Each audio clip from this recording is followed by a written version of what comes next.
Well, here we go. He's Caleb Calhoun. I'm Dave Hooker. First of all, Caleb, that is one fantastic jacket.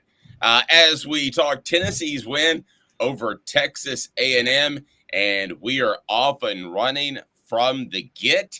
As first of all, your thoughts on Texas A&M and what Tennessee did to them, and basically pushing them around. I thought for the most part up front in two different ways. Caleb, I thought that Tennessee was able to push Tennessee around up front, and that was evident on offense by the amount of rushing yards they had. But on the flip side, Caleb, they were also able to generate enough of a pass rush, oftentimes without blitzing more than four guys or without sending more than four guys and utilizing the blitz, and able to create a really difficult pocket for Max Johnson. I thought it was an all-around win, and a win we never thought we would see from Tennessee, and that is a close, low-scoring win. Your thoughts before we get rolling? Yeah, it was. It was a close, low score. It was the type of game that would make Philip Fulmer proud from his heyday, and it's the type of game that would make players from the '98 team very proud. Honestly, which is I can't remember the last time I watched a game involving Tennessee where the defense was basically like, "Hey, let us go win the game. Just don't mess it up. We'll go win the game for you. Let us take over." The closest I could say is 2019 when Tennessee won game with Jared Garantano. They beat Mississippi State, and they barely threw the ball at all in that game. But that Mississippi State team was not this Texas A&M team in talent. I don't remember the last time Tennessee beat a team of Texas A&M's caliber. You can say whatever you want about how well they're coached, but the talent is clearly there. And I can't remember the last time they beat a team of that caliber with that level of talent where they put all the faith in the defense to win the game. Agreed. Pardon me, though, that are listening as I'm fighting a little bit of a cold, playing hurt today, but I will be just fine. So we got SEC Power Rankings coming up, a Week 7 recap. Spencer Riley, the former Vol, will join us, and we always look forward to that. Tennessee up to number 17 in the AP poll, number 15 in the coaches poll. 9.5 underdogs to Alabama. That number, is it surprising? We shall discuss. But let's begin with that defensive win against Texas A&M. And it's brought to you by our friends at Andy Mason Real Estate. I'll tell you more about them. So it was a defensive win. And here are my thoughts. As frustrated as some of you might be about Joe Milton and his lack of progression into this season, you should be every bit as excited about what this Tennessee defense is able to do. Physically, athletically, skill-wise, I don't know if the defensive backs are all that much better, but they're better because they don't have to defend wide receivers for 4 and 5 seconds. They have to defend receivers for 2 and 3 seconds. And Caleb, that is a monster difference. And it's because of that front seven. Yes, and the front seven, I don't want to shortchange the front seven last year. Byron Young was a very good pass rusher, but the front seven, as we've talked about, was thin last year. You know, if Jeremy Banks was out or if Byron Young wasn't playing well, you just weren't going to get the type of push that you get this year. But you're right, they can rotate in so many guys now that they're constantly applying that pressure. They're just not applying it at certain times, which you're right, makes the defensive backs look a lot better. And I think that's a really big part of this game because I think the story of the year so far has been the dramatic improvement of Tennessee's secondary. And I think a big part of that, as you've talked about, is the secondary only has to guard for 3 seconds, not 5 seconds. And look, everybody on the message board who was coming at him, everybody, myself included, owes Kamal Hadden an apology because he's showing what he can do when he has just a little bit more time, when he doesn't have to guard somebody for 5 seconds, put it that way. Listen, 4 defensive backs that are Deion Sanders can't guard receivers for 5 seconds. It's just impossible. That's part of football. And a lot of people are already, including David Michael, saying it's time to replace Joe Milton. He should pass the torch. He's not gonna pass the torch. Nobody's gonna give up their starting job. But if there is any thought as to play Nico instead of Joe Milton, I think that was put to rest on Saturday because the defense played so well. And right now, Joe Milton can play incredibly average, Caleb, and still be this can still be a very good football team. A couple of other comments from David Michael that are pretty strong on the message board. I told Dave a few weeks ago concerning Milton and calls for Nico. Let's wait and get Cooper back and make that call. Well, Cooper is back. It's time for Milton to be a real leader and pass the torch. That's not going to happen. Nobody's going to say I'm giving up my starting job. David also saying, love Joe, but it's time to go to be a leader and do the right thing. Now, here's a couple of things. We don't know that Nico is ready to play. I think he is, based off what I've been told. He's been getting 50% of the first team snaps, and he would be ready to go. But I'm going to still harp that this coaching staff wants Joe Milton to succeed. There's not going to make a change. And if this defense wasn't as good as it was, perhaps we'd be having that real conversation. Because if they're not as good as they were, and Tennessee doesn't beat Texas A&M on Saturday, and suddenly you're staring at 2 losses. But right now, Caleb, as much as I think Nico should have been playing meaningful snaps earlier, you have got to kind of run this thing out and see where you are. Because if you put Nico in there at any point, he may not be good. There is a realistic possibility of that. And with this defense, you're at least in the mix. All of Tennessee's goals are still out there. So I don't understand why you would do it now. Yeah, you're not going to make the switch now. I mean, if anything, you're not going to make it because whatever gain you might make, I mean, Dave, you are going to split the team if you make that decision. And I just don't know if that's worth it. Now, I talked about this on Saturday. Tennessee in 1989 did make a switch when Sterling Hinton got them to 5-0 with some pretty good wins. One at UCLA that year, and another one at Auburn at home. I think you probably remember that game, Dave, when Reggie Cobb just dominated and Auburn was a top 5 team. But I think that was kind of a different scenario, different situation, and they knew they had to be more of a passing team because Reggie Cobb got dismissed. It's not the same right now. They don't really have to change their offense because any player was kicked off the team or got hurt for the year. And they can still be a run, or put it this way. If Jalen Wright gets hurt, for instance, Dave, we might be having a different conversation about Joe Milton versus Nico, because if Jalen Wright gets hurt, then you got to start putting the ball in the quarterback's hands a lot more. But you don't have to do that right now. No. And with all goals on the table, listen, as much as we know about Nico, we don't know much of anything. As much as we know about Joe, we don't know anything really about Nico. And he could go out there and spit the bit. It's happened before. I've seen great players go out there and just not be good. So are you going to take, at this point, you painted yourself into a corner because you don't know what you have, which is why I said that he should have played earlier, particularly against in that UTSA game. He should have played some meaningful snaps early. But you have everything on the table now, and Joe's sitting at the head of the table. Are you going to tell him to get up and put somebody else at the head of the table? He's been the chef to this point.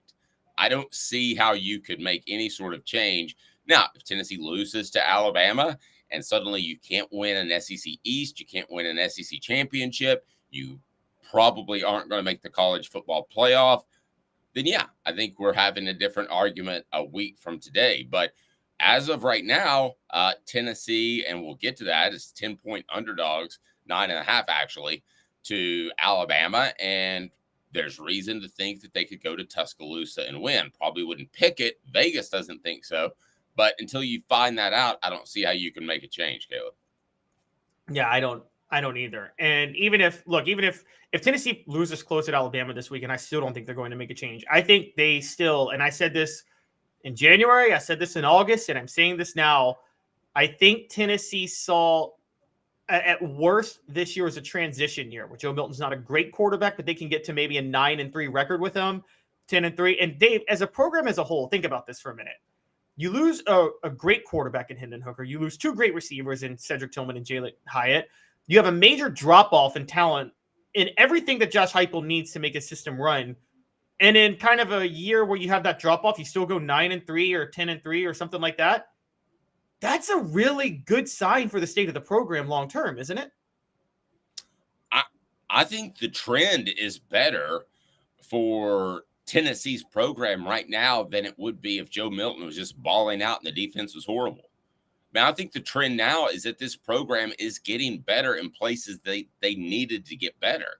And I think if you're a Tennessee fan right now, and you've got to be looking at this thing saying, hey, the defense is getting better. You know, you're eventually going to get great quarterback play with Josh Heupel as the head coach. Travis points out that Tennessee is 5-1, which is absolutely right. I'm curious who is on that avatar. It looks like Johnny Knoxville playing guitar, Travis. But anyway, I think that, this Tennessee football team has to continue down this route. I would have argued something different at times with Joe Milton. He is what he is. Smoky Mountain Red says after Joe's knee tweak, Nico should have played the game out. That's the UTSA game. I totally agree. I thought you had the backdrop for doing that. You go out there in the second half and you say he tweaked his knee. It's UTSA. The game was in hand. So go ahead and hit that like and subscribe button. The like button actually feeds me vitamin C since I'm playing hurt a little bit and under the weather. You click that like button and I get over my cold that much quicker. So go ahead and hit it. We appreciate it. Jamarcus Russell has something to help you get over it. What's that? I said Jamarcus Russell has something to help you get over it. The scissor. Yeah, I might go to the scissor. You just have to put a 24-hour limit on it. You can't do it past that because that's when you like it a little too much. Trevor says, here's the problem I have with the whole "don't sit Joe, you lose again" argument. I really feel like this team is a good quarterback play away from being good this year. And next year, so many people exit. Listen, I'm with you, but again, Nico could spit the bit. And that's also not. Sorry. No, go ahead. That's also not fully true. Look, yes, Joe's a major drop-off at quarterback, but guys, we have to say the jury's in. There's a major drop-off at receiver this year too. This is not the same receiver unit that was there last year. And if you're watching the NFL at all, Jalen Hyatt, every time he's in the game, he makes plays, and the Giants are just too stupid to realize they should use him a heck of a lot more than they are using him. And, I mean, there's a massive drop-off at receiver. There's no question. No, we thought Jalen Hyatt was running around free because of the offense and the approach and the way they built this team when they had the ball, right? That's what we thought. Yeah, we thought that Cedric Tillman was going to pull over coverage and then Brew McCoy would pull over coverage, and that's why Jalen Hyatt was so open. Let me give you a little insight. Jalen Hyatt was just really damn good, and he was really damn fast. So that's something you have to remember. We shortchanged. I don't know how he did it. He won the Blitnikoff Award, but I feel like, Caleb, you did, I did, everybody did, just kind of thought he was running open because he was running open. And that's not the case. He was getting open. Yeah, he was getting open. We all owe him an apology. I said Cedric Tillman was a better draft prospect than Hyatt, and I still think Tillman could be good in the NFL, but I think Hyatt's going to be better long-term. Again, if the Giants had any brains on their staff, they would use him more, but that's a pathetically run franchise. If anybody watched that game last night, some of the worst coaching of all time. I did not, because I was on the scissor. Nimrod showing promise. Excuse me. Nimrod showing promise. I really like that guy. I haven't seen enough from him until Saturday. His athleticism, the way he moves around, I'm pretty good at that, I think. And I was really impressed with Nimrod more than I thought I would be. And I'm jealous of his last name because it is definitely cooler than Hooker. There's no question about it. Let's get to the torchbearers and the report card. So right now, the torchbearers, as you know, in Circle Park, there's this dude holding up a torch. And he is the ultimate award that you can win. And we have seen football players such as Joshua Dobbs win that award. It's an all-around award, not just an athlete or academic award. It's just your best ball. And those are the torchbearers. It's brought to you by our friend Andy Mason, realestate.com. Real estate experts with over 4 decades combined experience in East Tennessee. Best prices, best service in the Knoxville area. Andy Mason, realestate.com. So who are our torchbearers coming off the Texas A&M win, sir? All right, number 5. And before you question on why he's not higher, I will explain. But number 5 is Jalen Wright. Over 7 yards a carry against a dominant front four, 136 yards. Jalen Wright had a heck of a game, and I can't say enough about how hard he ran. So Jalen Wright's number 5. The reason he's not higher is because of number 4, which is Cooper Mays. We said Cooper Mays versus Walter Nolan would be the matchup of the game. Cooper Mays won that matchup, Dave. He won that matchup handily. Cooper Mays Injuries are going to be a question mark because he's had 2 seasons that have been maligned by that, going back 2 years ago and this year. Cooper Mays bumped up his draft stock by a round against Walter Nolan. I don't think there's any question about that. You watch that and you get over the concerns about injuries, and you're going to say that guy may be, I don't know all the centers in college football, but that guy might be the best center in college football, period, end of discussion. It's funny. I'm going to say this now because his brother was a more highly touted recruit. Cooper Mays is a better NFL prospect than his older brother. I mean, he just is. He will be better in the NFL than his older brother, injuries notwithstanding. So, yeah, he balled out. Number 3. Now, everybody wants to give, and this is kind of a duo war, but I gave it to one person because Gabe Jeudy-Lally did have 2 pass breakups and a pick, whereas Kamal Hadden had a more meaningless pick and no pass breakups. But I gave the torchbearer to Kamal Hadden, Dave. And I think the reason I did that is because they weren't even throwing Kamal Hadden's way in this game. They didn't even look his way. And that was a huge, I mean, Kamal Hadden played like a shutdown corner is supposed to play. And again, guys, this is not the Kamal Hadden of last year. He's an all SEC cornerback right now. He's the best cornerback in the SEC right now. And I'm not saying that as a hyperbole. Wow. He is the best cornerback in the SEC. Yes. Look at how, and by the way, PFF grades back me up on that. He has the best coverage grades in the SEC right now. He is the problem with like these awards is they're stats based, but you can't do that for a cornerback. He should be SEC Defensive Player of the Week or be in contention for it, honestly, because of how well he played. And the only reason he shouldn't is because of some other people I'm going to name on this list. Yep. And Gabe Jeudy-Lally's was more of a pressure pick as well. So Kamal Hadden has gone from an absolute GOAT to a superstar. Again, click that like and subscribe button. Goat to goat. What's that? Goat to goat. Goat like laughable to the goat. Yeah, there you go. That's pretty good. All right. So if you want to make me feel better, hit that like button because I'm battling one heck of a cold. But I'm good to go. I'm playing hurts. I'm out to get this done. All right. So who else is the torchbearer? All right. So the best defensive player, because Kamal Hadden is up there, but Kamal Hadden isn't as good if it's not for one James Pierce Jr. And again, this is a defensive line award as a whole because they all played great. But James Pierce Jr. was the biggest stud of all of them. And James Pierce Jr., you have to respect him in coverage if he drops back as much as you do as a rusher off the edge. I've never seen an edge rusher that you can trust to drop back in coverage as fluidly as James Pierce and still be that effective. He is a scary good player, and I will give Fred White a lot of credit. He said Leonard Little top ability, and I thought he was crazy at the time, but Fred doesn't throw those out, so I take it as gospel. And then we had Jimmy Himes on last week that agreed with that. You are looking at the next great superstar on Tennessee's football team. I thought that there might be other guys that would be elite players in college and the NFL, but right now, I thought it was Rue McCoy, actually, that he was the best NFL prospect on the team based off some scouts I had talked to. But if you look at the NFL, they don't place as much of an emphasis on the receiver. And James Pierce Jr. plays a position they put a lot of emphasis on. That guy very well could be a top 5 pick in the NFL draft. Zero exaggeration, as long as there are no more maturity issues from this point forward. Yeah, were there ever any maturity issues? I didn't know if there were or not. Yeah, he needed to get a little bit more focused, which is why you're seeing kind of the explosion now. Well, you and Fred both said put him in bubble wrap this offseason. Like after spring, y'all said put him in bubble wrap, make sure he's ready to go. And y'all were both right. And he is, I didn't see it coming. And also sometimes he really thrives in this system because Tim Banks, even though he runs a 4-3, he still has the Pruitt philosophy of the edge rusher can kind of play off the ball or up on the line, and it doesn't really matter as much. And that's a big deal. That's a big way for James Pierce to benefit. So yeah, James Pierce he's incredible, and he's the best edge rusher on the team. Funny enough, Tyler Barron and Roman Harrison were the veterans. James Pierce is better than both of them by a mile. Yep. From our SC Scout guy, he's a South Carolina fan. Where do you guys see Rattler being drafted? I think he's as interesting as Hooker because for a different reason. Hooker last year, you wondered if he was a product of the system.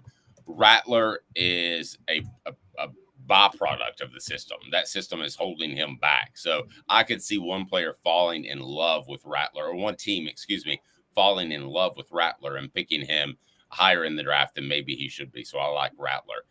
He is playing out of his mind. But If Tennessee has Spencer Rattler right now, let's put it this way, they're undefeated. Yeah, Simple that's fact. probably true. Well, if they have Cooper Mays, are they undefeated? Yeah, easily. Yeah. I don't think people realize how out of sorts they were with Ollie Lane up front. And Ollie Lane did get beat, had a holding penalty, at least one. He just wasn't ready to go. All right, well, let's get to what other players we got. The last one is D. Williams, number 1 player of the game. Not just the punt return for a touchdown. You know who he was the one who fielded that punt to set it up at the half-yard line. He was the one who caught that ball. So, I mean, he's got to be special teams player of the week for the SEC, right? If he's not, that's a shame. Oh, he will be, and that'll come out on Monday. Top 5 players, we got you right there with the torchbearer and report card. So let's get rolling. I'm curious what you have. The quarterback, QB1, Joe Milton. It's a D. It's a D. And by the way, the only reason it's not enough is because of how Joe Milton ran with the ball a couple of times that were nice, and that touchdown pass to Jacob Warren. But he threw an inexcusable interception in the red zone at the end. That stepping out of bounds when he was running on third and on the first drive on third down when he had the first down. Just basic elementary mistakes he made. It's a D. All right, give me the running backs. Got to be an A, right? B+. The only reason it's not an A is because there were 2 short yardage plays that they didn't convert the first down on, and Dylan Sampson did have a fumble. All right, receivers. D+. So barely better than the quarterbacks because receiver play was awful. Chaz Nimrod is the only reason it wasn't enough because I love the way he played. Squirrel White didn't have a chance to get involved in the game a lot, and Ramel Keaton had a drop. Dante Thornton had a drop. So it doesn't count as a drop for Thornton because McCollum Castles bailed him out, and we're going to show that with tight ends. Okay, let's remember this too. You're grading the receivers and Joe Milton on what the coaches are deciding to use Joe Milton, and I think it's pretty conservative. All right, offensive line. Got to be an A. Well, offensive line is B because of Ollie Lane. Sorry.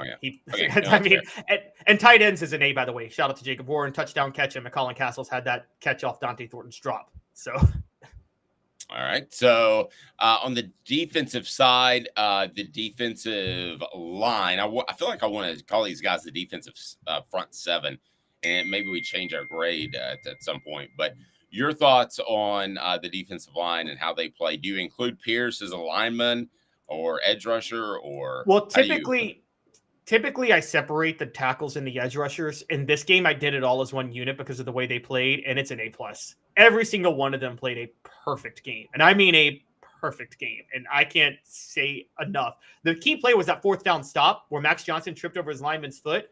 The play before that, they got a 3rd and 1 stop. I mean, they were dominant all game. And so Amari Thomas, Bryson Eason, great up the middle.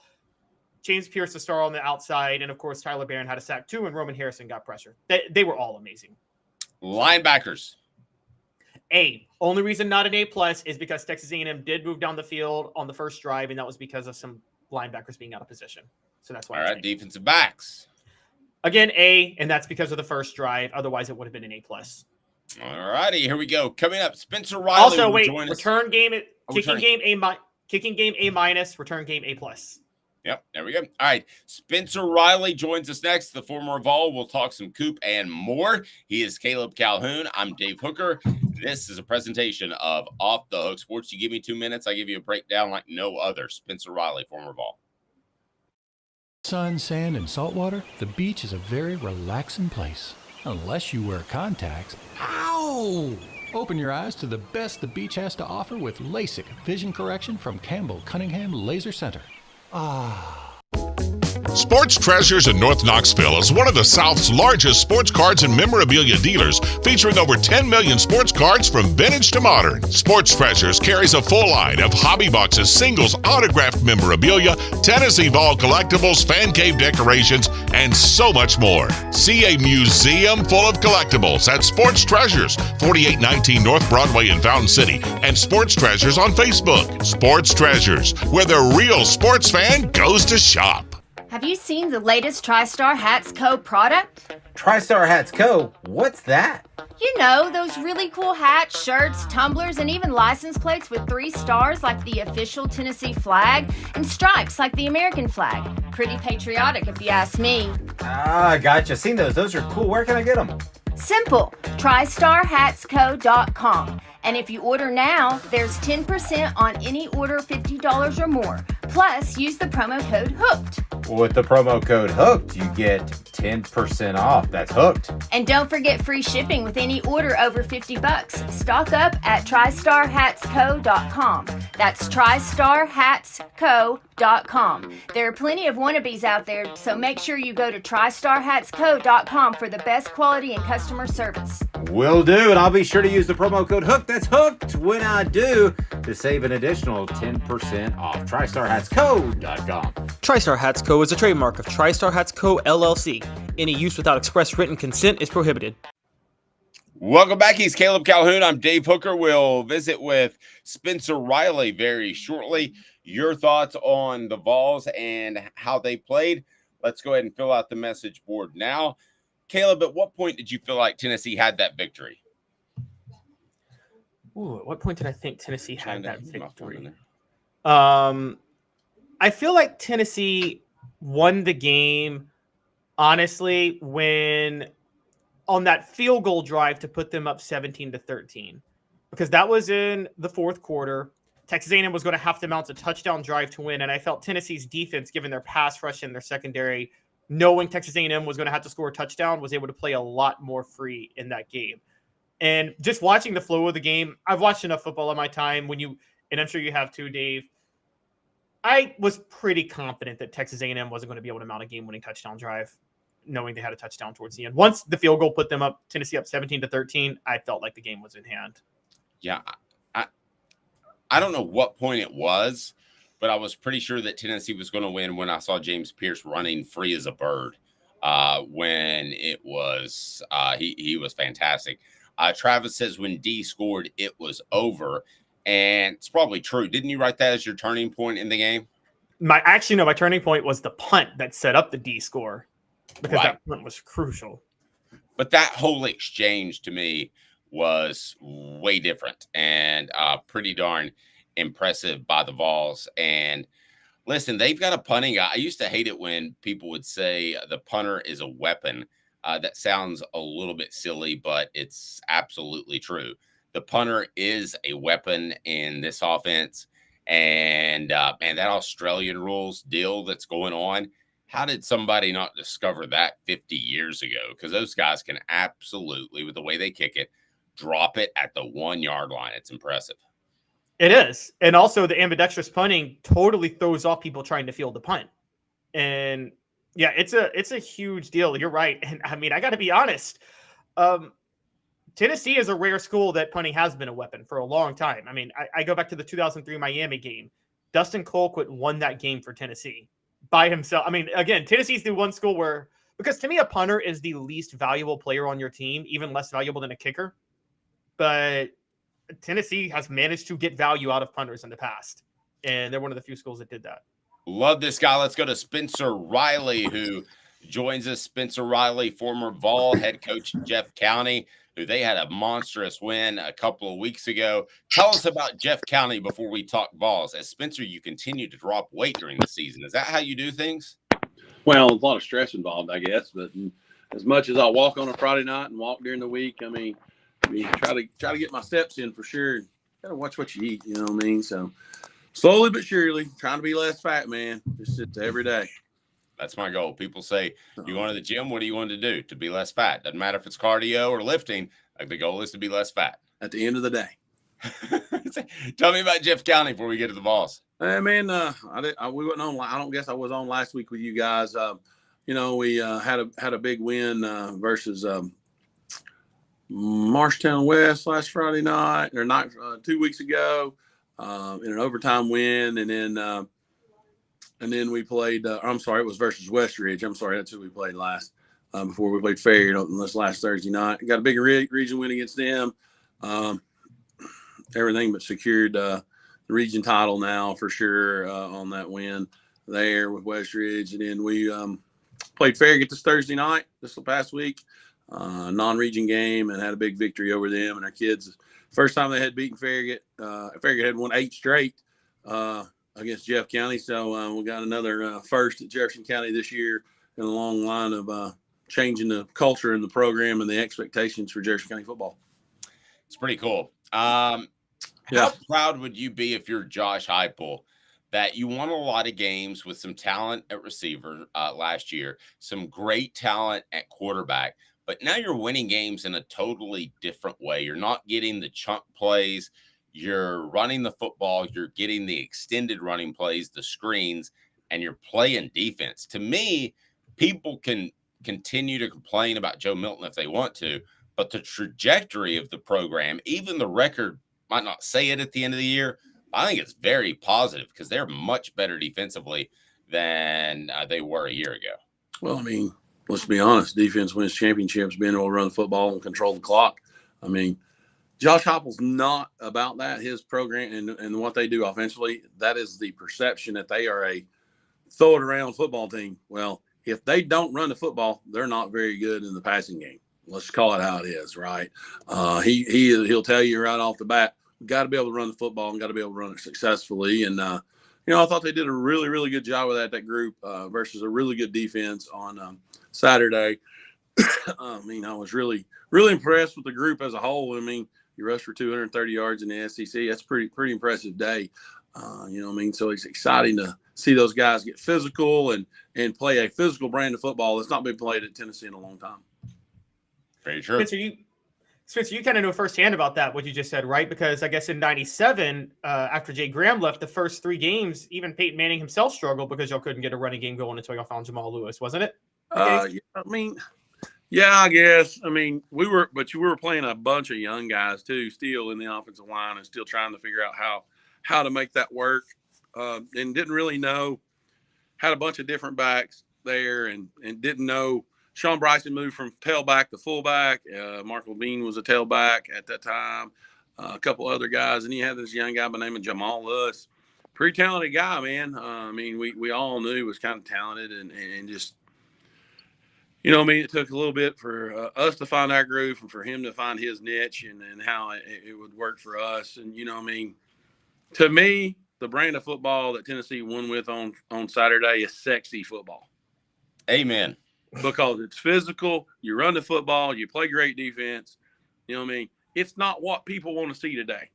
Let's just call it how it is. They want to complain because you're not completing it 30 yards down the field. You're not making these big junk plays. But you know what? At the end of the day, they dominated and made them did not like the outcome when they started handing the football off. A&M didn't, time and time again, and they just punished that defensive front for A&M, and they made their plays.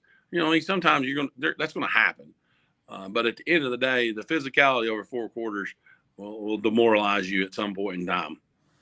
Did you feel like this could be coming if Joe Milton didn't play at a Hendon Hooker level? Did you think that Josh Heupel could change this approach to playing football? Did you have any insight into that? Or are you kind of surprised like me that they could win in such a different way? No, I thought their defense was good from the get-go. From the first time I was on the air with you guys, I thought the defensive front was probably the best defensive front they've had there in years. So when you got 4 down guys, you got down guys that can play like the air guys do. They're pretty special, pretty talented, and they're finally found their niche and their role here at Tennessee. And some of those guys who came back for their senior year, they're having productive years, man. They had another year in the program, another year in the weight room, another year buying into the system and understanding it, and another year with Rodney Gardner. Come on, man. You play with Rodney Gardner, you're going to end up being a player. Because if you don't want to end up being a player, you'll end up leaving. So let's just call it how it is. Because Coach Gardner, he's a dog now. He's an old school football coach that will tell you the truth. And if you don't like the truth, and let's be honest, a lot of these kids today don't like the truth. Neither does parents. They don't like to hear. Don't like to hear about little Johnny. But at the end of the day, it's a job for him, and he does a great job with it, and that whole staff does defensively. Hey, man, super excited for them and the program. Yeah, so Spencer, talking about the offensive line on the other side, I agree. I was so impressed with how they controlled Texas A&M's front 4 because I thought Texas A&M was the best front 4 they had faced all year. Cooper Mays just absolutely won that battle with Walter Nolan all night. But there were still concerns at left guard with some of Ollie Lane's issues, and that was 2 weeks with 2 weeks off. Is there a concern there? Does it seem like Tennessee just doesn't have person to fill that void at the moment? They've not found the right piece. You know what I mean? The truly piece that and it may not always be sexy. You know what I mean? At that spot. You know what I mean? And I get it. You know what I mean? Sometimes you have a spot that you know where you're weakest at, and you know how you have to adjust and adapt to that. And you know what I mean? At the end of the day, whoever's in that spot is going to continue getting better because they ain't got a choice. You going to go out there on Saturdays and get embarrassed, or you going to go out there and compete and fight and claw and be the best that you can be on Saturday? I mean, your best may be a C grade, but you know what? If you go out there with other guys that are playing B and A levels, man, I mean, C level, it's going to be productive. So, I mean, at the end of the day, they all have their struggles. Every one of them do. You know, I did when I played, you know what I mean? But at the end of the day, you got to minimize your mistakes, and you got to minimize your negative plays. Yep. They did it certainly wasn't a documentary. It was a movie about the left tackle position, some of which was true about Michael Orr. But let me ask you this, much of it wasn't true. But Spencer, what position, if you went into a season as a coach on the offensive line, would you most want to be great at? Center. I knew you would say that. It has nothing to do because I played it. Yeah. They have to get the right side communicating with the left side. He's the guy who has to be able to understand what we are doing on every play and run protection, making sure we call the mic out, making sure we know who we're not blocking, who's the hot guy. You know what I mean? We say us four got these four, and so on and so forth. And there's just a million different things that's got to go on before the ball snaps, and you got to process that in a very timely manner. You have to do it too against an A&M defense that it's a little like a defense facing a triple option back in the day when Georgia Tech ran that a lot, because they ran that 3-down look. That was not an easy challenge for Tennessee's offensive line. We didn't factor that in because they played so well. Sure. I mean, playing a 3-down front, it can definitely get tricky because of how much different looks pressure-wise they can bring at you. You know what I mean? You got to know what your rules are, and you got to know how those work, and everybody has to be on the same page, especially with 3-down, because, you know, when you're playing a 4-down front, I mean, you got the 4-down guys and a front side or a backside linebacker. Here versus a 3-down, you're going to have to deal with 3-down guys, either a front side outside backer or a front side inside backer. You know what I mean? Or, hey, are we turning the outside backer loose on this play? Back's got him, and we're handling the middle too, and the backside. You know what I mean? It's just different. You know what I mean? You got to know what the protection says we got is what we do, and hey, that may change on the fly. Spencer, I'm gonna put you on the spot. I'm gonna try to invoke a comparison here, and you tell me if I'm being blasphemous or not. Because Jamal Lewis was the best running back you guys had at Tennessee, but I thought the hardest running back was Travis Henry. Jalen Wright may not be as good as Travis Henry, but I feel like he runs as hard as Travis Henry. They're the two hardest running backs I've ever seen play at Tennessee. What are your thoughts on that? You say hard, I say angry. Yeah. Somebody texted that to me. Somebody texted that to me over the weekend. He ran angry. I mean, I don't know this guy well enough. Travis Henry ran angry. You know what I mean? He tried to hurt people when he hit you. It didn't matter. So, I you know, potato, I guess, you know what I mean? Whatever you want to say there. But I say angry. I don't say hard. Anybody can try to run hard. Not many people run angry. So what you're saying is they embrace the contact and they want to hurt the people tackling them. Oh, yeah, 100%. There's difference. Yeah, you know what I mean? That's kind of how I look at it. Spencer, I also think you're seeing defenses, they realize that he can bounce it outside, and he did that a little bit too much last year, but now there's a bit of uncertainty. Is he going to bounce it outside on me, or is he going to run me over? And I feel like it's in their head a little bit, and that's got to help too. That was J-Lu. He could truck you. He could bounce it outside. And as a defender, there's no guy I'd least rather want to tackle than a guy who can do both. What do you mean when you're 220, 30 pounds and you run a 4.5, 4.6? Come on now. It's like running into a freaking brick wall. Why would you want to tackle that for 4 quarters? I mean, it makes your body feel awful the next day, and you're like, geez, I just got hit by a freaking truck. I mean, it is what it is. You know what I mean? As for linemen, you love guys who run physical and run angry because it makes your job easier. You know what I mean? And for us, you know, I'll say this: we were a pretty good group up front, but when you got a great back, they make a good offensive line look great. And when you have an extraordinary back, it can make an average offensive line look spectacular. You know what I mean? It's all about the guy toting the rock. At the end of the day, they either make you look really good or they make you look really bad. You know what I mean? So, you know, you just have to do your job and make sure that we're handling our assignments, and then the back will make you right at the end of the day. Derek Dooley said a running back makes an offensive line look better than an offensive line makes a running back look better. I don't think you're going that far, are you? Yeah, I wouldn't put that in that category. No.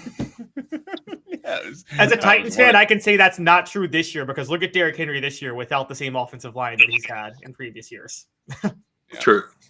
Alabama, Spencer, you came up during a period where Tennessee was dominating Alabama, but I'm sure you never took that for granted. That's Alabama. Growing up in East Tennessee, as you did, I did,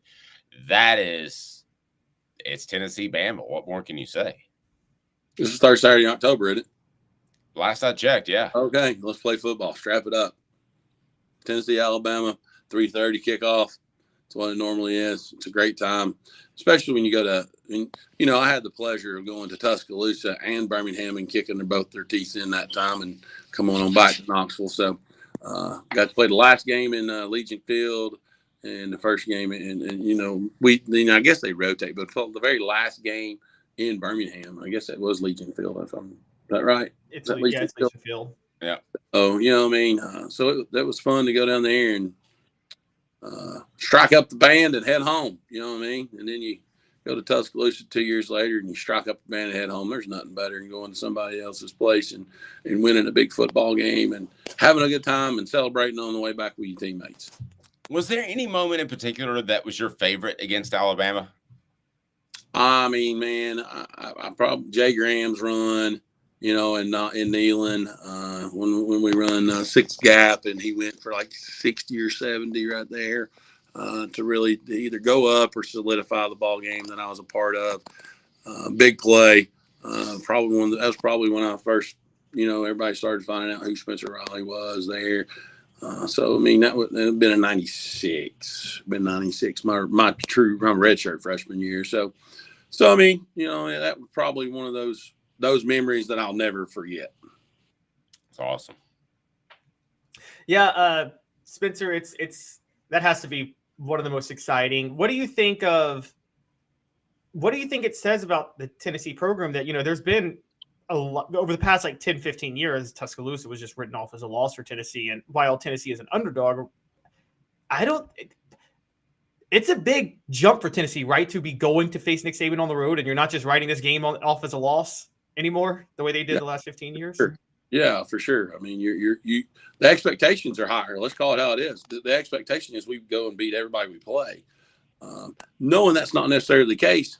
And, you know, in the SEC this year, anybody can beat anybody at any given time. That's how level the playing field is. There's not anybody that's truly head and shoulders above everybody. Look, I'll say this. I don't think Georgia's better than everybody, like everybody wants them to be. I mean, you go to Vandy and Vandy scores 20 on you. Come on now. I mean, let's be honest. And I get it, you know what I mean? But the SEC is an equal playing field, and it's a very level playing field. Yeah, some have better players than others, so we probably face the best D-line that the NIL money could buy. And, you know what I mean, let's be honest with it. You know, we took care of our business, and, you know what I mean, and as we go through as a team, and wins aren't going to be individual based in this season. You know what I mean? They're going to be individuals who have success because the team is having success. Joe Milton might not ever throw for 300 yards again. And I don't care if he does. As long as at the end of the day we're winning football games, it don't matter if we win by 1 or 101. And it don't matter if it's pretty or ugly. A win is a win. Don't give a shit day or what day of the week it is. My fault. That's all why we right. love Spencer.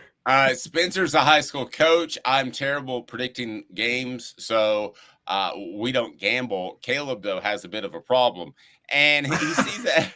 He What's the sees spread? that 9.5. That's what I was going to ask you about. I'll What do you take think? Tennessee to cover. I would too. Yeah. Wow. If it's more than 10, I wouldn't.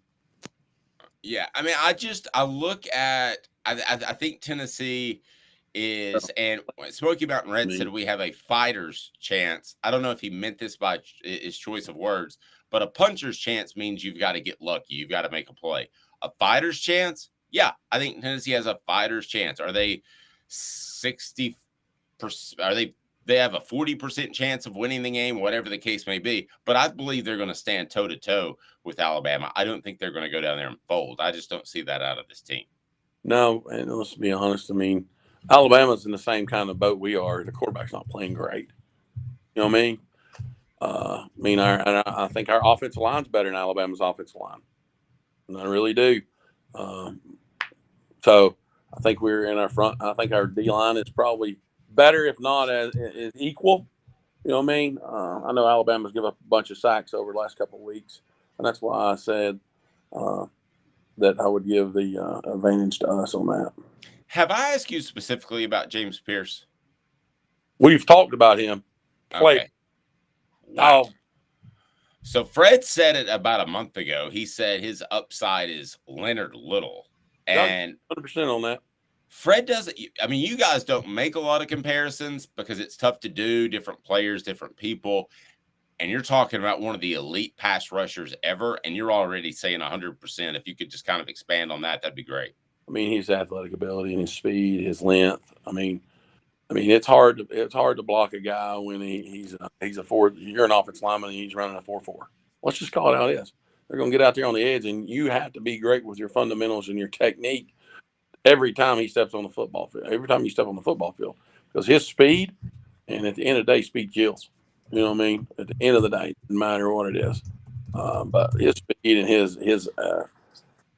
his athletic ability is bar none one of the best I've seen in a long time in Tennessee. Insane. These two teams, according to Travis, are ridiculously similar. You laid that out to some extent. They are pretty similar. And for this to be an air quote off year for Tennessee because of the quarterback position, perhaps, that says a lot about where Tennessee's program is. Headed in an upward direction for sure. Yep, no doubt about it. I appreciate you as always, Spencer. Who you got this week? We have Cotton County this week, non-region game, a rival game. It's been played here for many, many years. So we go up to Cotton County and play, and hopefully we can come out. First time we've played on grass all year, so we had to figure out how to play on grass since we've been playing on that fake grass. So, I mean, come on now. We have to figure out how to do that and do all that good stuff. Make sure we take our special teams and do that. Hey, who knows how high or short the grass will be. Yeah, that's the exact opposite of when my high school played in the state finals. They played on turf for the first time, and nobody told anybody what shoes to buy, so they just tripped all over the field. Next thing you know, Brentwood Academy wins 48-6, I think. Nice. That's not good. No, guys were tripping coming off the field because they wore the wrong shoes. It was not a pretty day in Nashville there, Spencer. Hey, buddy, I appreciate it. Best of luck the rest of the season. Continue to crush it, man, and you mean a lot. I appreciate your time. Appreciate it, guys. Thank y'all very much, and hey, we'll catch you next week. Okay? Thank you. Spencer Riley. Bye. So good. So fantastic. Love visiting with him. Coming up on the program, we'll have the SEC Power Rankings, Week 7 recap, and how that affects the Vols. As I'm telling you, you have got to be super excited about this Tennessee football team, even though that wasn't the most beautiful win, because if you're used to Hendon Hooker throwing 15 touchdowns a game, it's probably not going to be. But that to me was a sign that Tennessee's football program, maybe not the team, but program the trajectory is incredibly good. 2 minutes coming up. We will have the what happened in the SEC, the line rankings for Tennessee as well, and power rankings as well, because there was a lot happening in the SEC. We'll get to that. Where does Tennessee fall? Hang with me. 2 minutes. He's Caleb Calhoun. I'm Dave Hooker. This is Off the Hook Sports. Got cataracts? We can fix that. Never miss another moment. With a little help from Doctors Campbell, Cunningham, Taylor, and Hahn at cctis.com. Hi, I'm Rick Terry, and we at Rick Terry Jewelry Designs pride ourselves in the highest quality craftsmanship from a family-owned business here in Knoxville for over 35 years. At Rick Terry Jewelry Designs, we also take pride in being an affordable option for all your game day accessories, especially those fire opals. At Rick Terry Jewelry Designs, we want to be your jeweler every day and especially on game day. Go Vols! Hi, Mike Davis here with City Heating and Air, reminding you to always dare to compare. Our team provides quality local heating and air service, installation, and maintenance across East Tennessee. We use only the best equipment like American Standard heating and air conditioning for your residential, new construction, or commercial needs. Honesty, dependability, and customer satisfaction have been the cornerstones of our business since 1961. City Heat and Air. Dare to compare. These mountains hold and defend a spirit far better than moonshine. A drink that holds flavor, that becomes necessity. A hard cider made and relished by folk who are as hearty as they are legend. A refreshment that can only be found in one place. With a taste that makes you say, give me 3 bottles of the good stuff.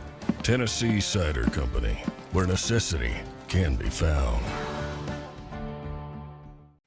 Welcome back. He's Caleb Calhoun. I'm Dave Hooker. Let's take a look at the line and where Tennessee ranks in the AP and coaches poll. And what does that say about the national perception of the Vols? 9.5-point underdogs to Alabama. That line brought to you by our friends at Zen Sports, the new sportsbook in Tennessee, revolutionizing the way you earn sports betting rewards. That means no more deposit bonuses that turn into deposit nightmares. 9.5 on Zen Sports. What you see is what you get. And with that, you get their cash rewards program. You get a lot of cash. For a welcome bonus, earn an unlimited 5% cash back on your betting volume for your first 15 days when you sign up with the promo code HOOKED. That's HOOKED. Sign up. That's right. Unlimited 5% cash back. Keep betting. Keep earning with up to 3% cash back. 9.5. And your betting volume every month after that. Refer friends to earn a percentage of their betting volume as cash rewards too. Zen Sports bringing the cash back to Tennessee. So if you bet big on sports, you want to be betting on Zen Sports. Zen Sports betting just got better. Gambling problem? Call 1-800-889-9789. Must be 21 and over. And in Tennessee to bet 9.5. If this was the exact same football team and they were wearing blue and they were the University of Alabama, Birmingham, this wouldn't be 9.5. Tennessee fans move the line at times because it's a heavy gambling state, but no team moves the line like Alabama. This to me feels like this should be a 6.5-point spread, not a 9.5-point spread. Caleb, you're more into the gambling scene. What do you think? Well, let's be fair here. Let's look at last year. Tennessee was a 9-point underdog. To go from a 9-point dog at home to a 9.5-point dog on the road against Alabama shows an improved perception of Tennessee. Not to mention, just the last few times they were in Tuscaloosa, Dave, 25-point underdogs in 2021, 34.5 in 2019, 37. They were 37-point dogs in 2017. By the way, Alabama covered that 37-point spread. Butch Jones's last year, but it's so the spreads have been horrific for Tennessee and Tuscaloosa, and Alabama still managed to cover them. I think the big difference for what a lot of people are seeing, and this comes down to one thing. These teams are very similar, but the odds makers have a lot more faith. They're giving Alabama some points for being at home, and they have more faith in Jalen Milroe than Joe Milton. I mean, and let's be honest, who can blame him? Jalen Milroe looks against Texas A&M. He was significantly better throwing the ball than Joe Milton was throwing the ball. Agreed. And that's enough to go from 6 to 9.5, if I'm going to be honest. So Tennessee up to number 17 in the AP poll. I usually put more weight in the AP poll, but I want to talk about the coaches poll for a second. They're number 15. Now, you and I know that sports information directors a lot of times fill out these polls, but let's take our cynicism and put it aside for a second. Let's say all the coaches are filling out the polls, which they're not. Well, let's say they are. They're ballots. The fact that the coaches like Tennessee more than the AP, who some do a great job of breaking down the entire world of college football and some just slot them up if they win or lose. But if coaches have more respect for Tennessee and how they're winning in a much different way, that says something to me, as opposed to writers who would look at this and some highlights and say Tennessee is struggling on offense. They're an offensive team. They can't win that way. So they're number 17. A coach would see this as something totally different, which I wonder if that's why they're higher in the coaches poll than the AP poll. That's certainly a possibility. There's still a lot of coaches that still believe in that old school philosophy. I think a lot of AP writers, a lot of this has to do with AP writers. And to be fair, they jumped 2 spots in both polls, but they're writing off, no pun intended, a little bit Tennessee's win against Texas A&M because of the lack of faith in Jimbo Fisher and Texas A&M on the road. I mean, this is a consistently, perpetually underachieving football team under Jimbo Fisher. And I think that's a big part of that. Here's the thing you didn't get either. You got the interception from Gabe Judy Lawley. That was pressure forced. So that's in some ways a turnover based off the front 7 and the way they're able to pressure A&M. But you haven't seen a strip sack yet. You haven't seen a sack that really takes somebody out of field position or where they wanted to be. I think the bigger impact plays, as good as this defense played over the weekend against Texas A&M, I think the big impact plays that can switch games are still down the road. They are, but there's the other side to that. You haven't seen Tennessee's pass rush go against a quarterback as athletic as Jalen Milroe. And look, there were a couple of times on Saturday, and you saw it. Max Johnson scrambled out of multiple sacks and made a play. Max Johnson ain't the most mobile quarterback. So if he can do that, you do have to wonder, is Tennessee going to be able to still do what they do against a Jalen Milroe, who is, whatever else he is, he's deadly athletic. And I think they're kind of realizing that. He's a first-read guy. I've watched enough of him. He is a first-read guy, right, Dave? If his first read's not, they're coaching him. If your first read's not there, just run. Yes. Yeah. Yes. And I'll say this too, and these are 2 different teams, but Tennessee did pretty well against mobile quarterbacks last year, Caleb. It seemed like every single week they were playing a guy with mobility, be it Jaden Daniels or whomever to start the season. We were talking about how they had to have gap integrity and be able to hem those guys in. That's the way they're coached. So my prediction is Tim Banks backs off a little bit the stunts and twists and plays Alabama a little bit more straight up, who's not great on the offensive line. And I think you make sure that Jalen Milroe doesn't beat you by blowing a gap protection. If you do that, you've got a great chance to win this football game. You make him beat you with his arm, not his legs. And I like Tennessee's chances not only to cover, but to win. Do you think, though, don't you think Tim Banks might want to disguise some coverages just out of a lack of faith in Jalen Milroe to be able to read the blitzes or to be able to see them coming? Because but that's exactly my point. I would take that linebacker who maybe I'm using in stunts and twists to provide more pressure up front, and maybe I'm dropping him back in coverage a little bit more. And you think that'll confuse Jalen Milroe a little bit? Yeah. So, and I think that when you look at guys like James Pierce, Omari Hand, they can Amari Thomas, they can get a great push without help. So I think this team, maybe not tailor-made, maybe that's a little bit too strong of a comment, but this defense is designed more so than any defense I've seen in a long time to beat this type of offense, which is, hey, this running back might run around, make some plays, gash you, keep you on the field. And if that happens, you're in trouble. But I mean, let's be frank. I mean, Tennessee now can hold on to the ball a little bit.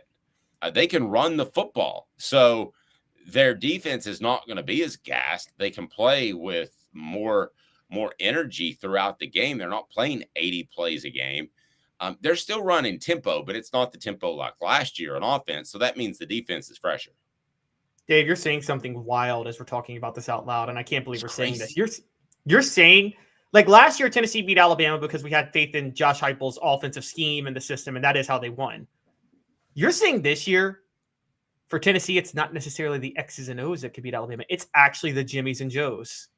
When has Tennessee beaten Alabama? When is the last time Tennessee beat Alabama with Jimmies and Joes and not X's and O's? Because you're basically suggesting that Tennessee can beat Alabama because of the War Daddies up front. I can't remember Tennessee ever being in that position in recent years. It's pre-Saban. I mean, there's no question about it. It's definitely pre-Saban. Maybe 2007 when Alabama blew them out because Saban just put it on a coaching masterpiece that you and Josh were talking about last week, that game in Tuscaloosa. But yeah, what we're saying here, this is so crazy to say out loud, but we're saying Tennessee can't throw the ball, but they can win in the trenches. And that's going to be enough for them to beat Alabama. Not only Tennessee, when's the last time you said that about Alabama, period? Maybe, I mean, outside of when they maybe faced Georgia in the national title game 2 years ago, I don't think it's ever been said about Alabama since Saban's dynasty started. Let me break it down like this. Who do you think's the most talented Jimmy's and Joe's team in the nation right now? Pure talent. It's y'all are going to disagree with me, but it's Ohio State, and I'm just basing that off NFL draft picks for next year. Okay. I like their quarterback a little bit more, so I would say Georgia, but tit for tat. I mean, we could argue that. So whichever of those programs, let's say that they're a 10. Okay, so what's Alabama on a talent scale 1 to 10? 1 being Butch Jones has been doing your recruiting, 10 being Nick Saban's been doing your recruiting. They're still a 9 pushing a 10 for me, and it's only because of the quarterback, because I've seen I know I'm a slave to the recruiting rankings, but they put together a historically great classes. I think they're close to 10. They're just raw. Okay, I got no problem with that. But what's Tennessee? That's the kicker question. 7, maybe? That's comparable. In year 3, that's comparable. That is true. You're right. That's you can take your transfer portal and all that you want, but you talk about player development and what Cooper Mays has turned into, what you talk about recruiting, the guys they've gotten in James Pierce and Arian Carter is still going to be a star from what I hear. Don't worry about that. You take player development, you take recruiting. We're talking about a comparable roster. And who in 2001, when Josh Heupel was hired in January, I guess, of that year, would have ever thought we'd be having that conversation in 2003? I'm sorry, 2023. 2023. Yeah, I don't think anybody did. And I think that this is the biggest testament, though. I'm going to say this. The first 2 years are a big testament to Josh Heupel's scheme. This year is a testament not to Josh Heupel's recruiting, to Rodney Garner's recruiting. This guy scouts talent. I've criticized Josh Heupel's talent evaluation. Man, Rodney Garner is a heck of a talent evaluator, though. I mean, to find James Pierce, Tyler Baron was already there, but to find a guy like James Pierce, I'm sure Tim Banks had a hand in Arian Carter. The defensive coaching staff is superb at scouting talent. They're Jeremy Pruitt level. Well, don't forget this. I'm not crazy about his defensive backs coaching, but Willie Martinez deserves some credit for the talent upgrade as well. He does. Getting Wesley Walker in there has been huge for Tennessee. And, you still have, I can't remember if Kamal Hadden transferred. It was like right after or right before Josh Heupel was hired. I can't actually remember. I think Kevin Steele might have actually gotten Kamal Hadden to transfer to Tennessee. I could be wrong on that, though. But it was right around that time. But, yeah, I think that the scouting has been amazing for Tennessee's defensive staff. Still questions on the offensive staff, but that's where this Alabama situation comes into play, which is incredible. Smoky Mountain Red says, pay Rodney whatever it takes to make him retire here. That's absolutely right. If he ends up going to another SEC school for whatever reason, then you have failed as an administration. I mean, it's funny. So the last time Rodney was at Tennessee was like 95 to 97, right? During that time, 98. Yes. I thought about this recently. In 2003, Tennessee had 5 defensive linemen who were Pro Bowlers who all played during the time that Rodney Garner recruited them. John Henderson, Albert Hainsworth, Leonard Little, Sean Ellis, and Darwin Walker. All in the 97 to 99 range that Rodney Garner helped bring in. And Like, that's incredible. That's a run. Yep, pretty good group. All right, SEC Power Rankings. They are on offthehooksports.com. That's offthehooksports.com. Georgia, number 1. Hard to argue with that. You have Alabama, 2. How far is the drop-off between Alabama and then Ole Miss, who you have at 3, LSU 4, and Missouri at 5? I can't argue with you, Caleb. It doesn't mean I like it. Yeah, Missouri has to be number 5. I was ready to drop Missouri, but they put up a fight against LSU 2 weeks ago. That LSU cover, but that was a backdoor cover on a pick 6 when they were trying to go, come back. So it doesn't really count. And they shocked me against Kentucky this past weekend. So Missouri has to be 5. LSU, though, low key, just blows out Arkansas 48-14. They're still in the SEC West hunt. Don't count Brian Kelly's team out yet. And Ole Miss, I don't know if there's much of a drop-off from Alabama to Ole Miss. I know Alabama held them to 10 points, but that game was in Tuscaloosa, and it was 24-10. So I think if that game's in Oxford, you might have seen a bigger fight from Ole Miss. So, look, Jackson Dart, Dave, I can't believe I'm saying this, but he's very close to making a Heisman case if he keeps playing the way he's playing. He's playing very well for Ole Miss right now, and look, Lane Kiffin's doing a heck of a job. Then you have Tennessee at number 6. Yes. Tennessee would have moved up to number 5, but I had to jump Missouri up, funny enough. I just had no choice because of what they did. So Tennessee is at number 6. They have the worst loss of that top tier in the SEC because Tennessee still has that inexplicable loss to Florida that I just cannot for the life of me figure out. But I can, but that's when I debated you guys about is Tennessee cursed against Florida. Well, if this year holds up the way I think it's going to, you guys will have a point. Because it'll look like there's no reason Tennessee should have lost that game in the end. Tennessee number 6, followed by why number 6 and why ahead of Texas A&M, obviously because they beat them, and then Kentucky, Florida, Auburn. Why Tennessee at 6? Yeah, because again they're part of that upper echelon that's not number 1, which is Georgia. Which is there's 5 other teams that have 1 loss in the league, except for LSU, which has 2 losses. But I think LSU's 2 losses are more impressive than most teams' 1 because they played a very brutal schedule. So these other 5 teams really have everything out in front of them. And I mean, a potential college football playoff berth too. And yeah, I'm including LSU in that. They could pull a 2007 and get in with 2 losses. So 6-2 are teams that if they win out, if any of them wins out, you'll be talking about a potential. They will be in the college football playoff hunt. And they're the only 6 remaining teams that can be in the hunt. South Carolina number 11, Mississippi State number 12, and then you've got Arkansas and Vanderbilt. So talk about the bottom third of the conference. You want me to analyze Kentucky to Auburn first, or just go straight to the bottom? So yeah, Kentucky I think is they're middle of the pack, and Dave, they're 5-2. They might go 5-7. They're going to be an underdog probably in the rest of their games the rest of the year after a 5-0 start. So that Missouri loss was more devastating than you think. And I say that as a Mark Stoops believer. But Florida, look, they're staying above water. They still control their destiny in the SEC East after holding off to beat South Carolina. And Graham Mertz still controls his own destiny in the Heisman Trophy race too, as well. Oh, of course, absolutely. And Billy Napier, those details are paying off right now. He's very detail oriented. And then Auburn at number 10. Look, Hugh Freeze is still a good coach, but they're going to have games like what they had last weekend where they got blown out by LSU. Now, you brought up South Carolina at 11. I wanted to respond to SE Scout Guy at the beginning. I'm with you. I think Spencer Rattler's just held back by the system and by poor coaching, and Shane Beamer blamed his players after Saturday's loss. Didn't take any responsibility for the 41-39 loss.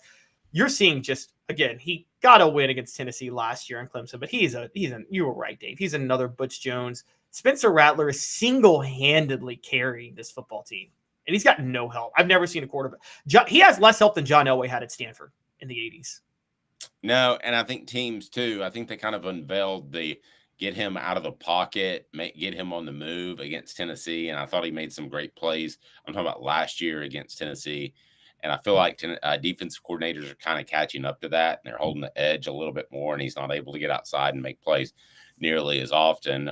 Plus, I mean, they know he's pretty good, and when he comes to town, it might not be a great overall team, or when you go to Columbia, it might not be a great overall team, just him and the quarterback, and it's a pretty simple way to attack this offense and to beat South Carolina. It's not overly complicated. Let's look back at the week, our week 7 recap. Easy for me to say if you just joined, battling a little bit of a cold, but I will be fine.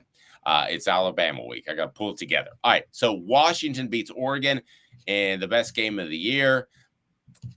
This is so funny. So I'm watching this game. I'm late at night, and I said, here's what I want. I want an overtime game because oftentimes I'm working on a Saturday, and I miss some of the best games of the year. And I said, a friend of mine, you need to watch this Shedeur Sanders. He has great feet. He has great decision-making. And what does he do? On third down, he throws an interception at the end of the game, and Washington is able to come back. I'm talking about the incredibly wrong game. The Colorado game is the one I was referring to. You didn't think that was the best game of the year?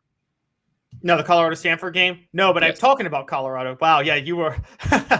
Colorado-Stanford was what I said about that game is Colorado. That was on a Friday night, and Colorado's momentum has come to a screeching halt after this was the first loss that makes you get concerned about the season. They still overachieved. So anybody who thinks Deion was exposed doesn't know college football. You just were buying into the hype that never should have been there from the 3-0 start. They're still fine long-term. Shedeur Sanders did make a bad throw, but overall, he's actually been the only good player on this team. And I think that Colorado had a few things go wrong in the second half, choked against Stanford. But look, they're going to have to pull an upset again if they want to get to a bowl because they're going to be an underdog the rest of the way, and they're 4-3. No, and that was number 4 on the week 7 takeaways. As again, I've got that Jamarcus Russell scissor in my body. I actually don't yet. I waited to take some of that till after. It's just a loopy cold I've got, but I'm fine. Number 1 was Washington beats Oregon in the best game of the year. 2 undefeated top 10 teams and the Pacific Northwest, but definitely lived up to the hype. Absolutely. And everybody's going to blame Dan Lanning for going for the win and not the tie at the end of the game. He was on the goal line, 36-33, could have kicked a field goal and tried to get the win. Dave, I don't blame him at all. Honestly, I think you're on the road. And I always say when you're on the road against a good team, your options, your chances are better of converting right there than they are winning in overtime. Because as you know, Dave, you cover overtime always favors the home team in college football, doesn't it? Mm-hmm. Given the fans, I mean, always. So I say you go for the win right there. It didn't happen. So what? They're going to they still both control their own destiny because they can meet again in the Pac-12 title game since there were no divisions in the Pac-12 anymore. Just the top 2 play each other. So watch out for that. You say number 2 USC exposed as a fluke. To me, they weren't exposed. To a lot of people, they were. I just think this defense, the Trojans' defense, is horribly, horribly bad. Let's go out right now and say, let's never compare Josh Heupel to Lincoln Riley again. And for those who don't know, Josh Heupel lost his job so Lincoln Riley could get hired at Oklahoma as OC in 2015. But Lincoln Riley cares nothing for defense. If Lincoln Riley's coaching this Tennessee team right now, Dave, they're 3-3 easily. And because Lincoln Riley can't, and Josh Heupel is showing he cares about defense. And he said in the press conference, he said, look, we're not going to lessen our standards on defense just because of the offense we may or may not run. And he said that, and he's been very clear about it. The part that exposed to me as a fluke was Caleb Williams played awful. And guys, remember, this was midterm week for Notre Dame. Notre Dame just lost to Louisville last week, who was exposed as a bad team, as an overrated, undefeated team because they just lost to Pittsburgh. And they just beat the brakes off USC. I think this game is losing to this Notre Dame in this type of situation, I think is enough to say you shouldn't be in the playoff. I don't care what you do the rest of the way. That's a bad loss. Well, certainly is. And then lastly, on our week 7 recap is number 5 ACC down to 2 undefeated teams. And it just appears that there's a couple of conferences that, especially in the top half, top quarter, top third, are better than the SEC. Yeah, it's we still don't know for sure with the ACC. We knew North Carolina was going to beat Miami after what happened last week. I think Miami's quit on Mario Cristobal completely. But Florida State is legitimate. That UNC FSU showdown is going to be epic. So they're the top 2 teams, clear cut. But again, there's still half a season to go. So I don't know yet if I think top to bottom, the SEC is still better than the ACC. But Florida State is making it clear this year they could compete in the ACC, in the SEC. And look, I was wrong. I thought Florida State would collapse, and I was dead wrong. Yep.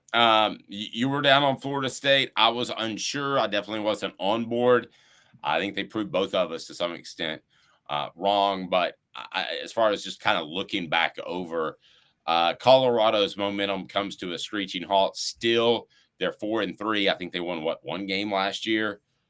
This is still a program trending in the right direction. I think because they beat TCU and had some big wins early that people got overly excited. Goodness gracious, 60 Minutes did a second piece on Deion Sanders. So people got overly excited. The hype train really got going. But still, this is a program that Deion Sanders, the problem with Deion is he's going to at some point lose some of these great coaches that he's assembled. And they're paying coaches a lot of money. And at some point, when they lose them, we're going to see what Deion Sanders is as a coach. But right now, as an organizer of a program, he's very, very good. And I will tell you, I don't think you want him in the SEC anytime soon. Some other thoughts over the weekend is the Heisman race. So let's get to the Heisman race in just a second. But first, you have the Big Ten has a top 3 that is very clear, but you think Michigan's still overrated. I'm using eye tests, so I could be proven wrong. I still think they're pretty good and maybe the best team in the nation. I think I've learned enough about college football to when you're playing an easy schedule, you never buy into it. Michigan has played air for 7 weeks. And I'm going to say they've played air. So it would have been shameful if they didn't look this good. And by the way, Penn State just blew out UMass 63-0. Why are we not saying Penn State's as good as Michigan? Because UMass is as good as every team Michigan's played this year. Their schedule's worse than Georgia so far. And UMass is terrible. Hot seats, the storyline of SEC coaches. I'm going to put the over-under of 3.5. 3.5 SEC coaches lose their job, not by their own choice. They're not going to the NFL to coach the Dallas Cowboys, which would be fine with me. But I'm putting the over-under at 3.5. How many guys lose their job this year? Over-under. That's an easy under for me because Jimbo Fisher is definitely in trouble after this loss. Sam Pittman's in trouble. Shane Beamer's in trouble. But Billy Napier and Shane Beamer both. Billy Napier saved his position with Florida. I don't think he'll be gone at the end of the year. And honestly, I think South Carolina is pretty much in it for a little while with Shane Beamer, no matter what happens this year. So 3.5 is an easy under. I actually would probably set that line at 2, not even a half, just straight up 2. And okay, but remember this: you've always got the Dan Mullen shark incident that's floating Jim out McElwain, there. you mean? Jim McElwain. Sorry, Dan Mullen. Somewhere like I wasn't naked with a shark. Well, the other you've always go ahead. You bring up former Florida coaches. Could Urban Meyer be jockeying for that Texas A&M job? That's a good job with the right coach. Yeah, but Urban Meyer is so insecure. I feel like he wouldn't take that job because it's not Texas. Do you see what I'm saying? I think like he's just if I want to go back into college football, I got to be the state school. I got to be Oklahoma, not Oklahoma State. I got to be Texas, not Texas A&M. I think he's that petty. Throw history aside real quick. There is no reason Texas A&M has not had the same decorated history as Texas. They've just massively underachieved and made missteps as a program over the years.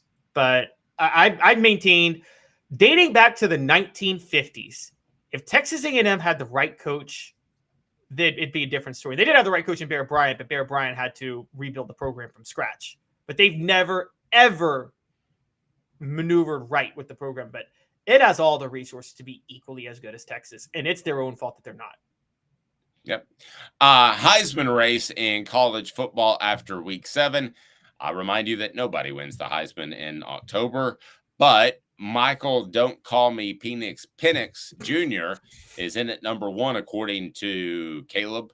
Dylan Gabriel, number 2. Jaden Daniels, who I've got a weird feeling is going to end up winning this thing somehow, some way. Bo Nix is number 4. Drake May is the best player of this group. I'll go ahead and tell you, but that doesn't mean you win the Heisman. Why do you have those guys 1 through 5? Well, Michael Penix, in the most significant game of the year in college football so far, threw for 4 touchdowns, played a great game. You got to put him in there. Dylan Gabriel, that Texas win is still in my head. Oklahoma had a bye this week, but Oklahoma, they're right up there. Jaden Daniels, guys, look at his stats. He's by far the top producer in college football right now of any quarterback. The only reason he's not number one is the 2 losses. And one of them wasn't his fault. I mean, Jaden Daniels did his job against Ole Miss. So you can't knock him for that. And by the way, Malik Neighbors could be in the race too very, very soon instead of him for LSU. Number 4. So weird seeing Bo Nix on this list. It really is. And I didn't have him on this list last week, but Bo Nix played great at Washington. And he played so good that even in a loss, I put him in the Heisman race because Bo Nix they're not done on the year. And number 5, Drake May doesn't have the stats. Like even this past week, and he only completed like 57% of his passes. But I'm with you. The talent is there. And you talk eye test. Drake May's kind of got a Shedeur Sanders thing going where he's maximized. He's making up for all the other deficiencies on the team. The difference is UNC is 6-0 and Colorado's 4-3. Huge if Shedeur Sanders doesn't throw that ball into coverage on third down, which was just really stupid. He should have thrown that ball away. If he doesn't and they beat Stanford, is he on this list in your top 5? Yes, absolutely. Yeah, easily. And I still believe in him. I can't go by him leading the league in yards though, or leading the NCAA in yards though, because let's be honest, all Colorado's doing is throwing the ball. They have no running game.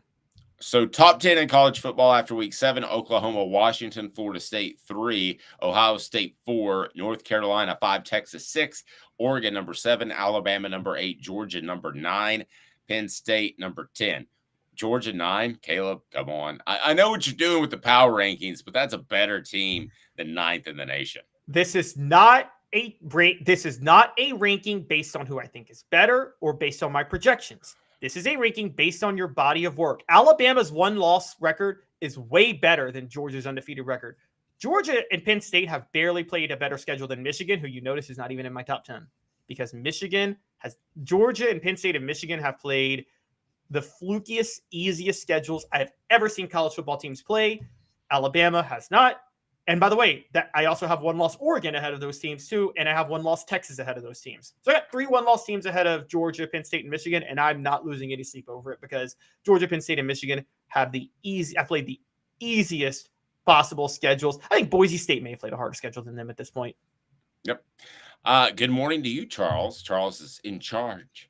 And we appreciate you being a part of the program today. Thanks for working with me through a bit of a cold. Hopefully this is D-Day for this cold. D is in, darn it, it's horrible, and I get over it by tomorrow. But we will have Cooper Mays, Jacob Warren, and Fred White on the YouTube channel. For Caleb Calhoun, I'm Dave Hooker. This has been a presentation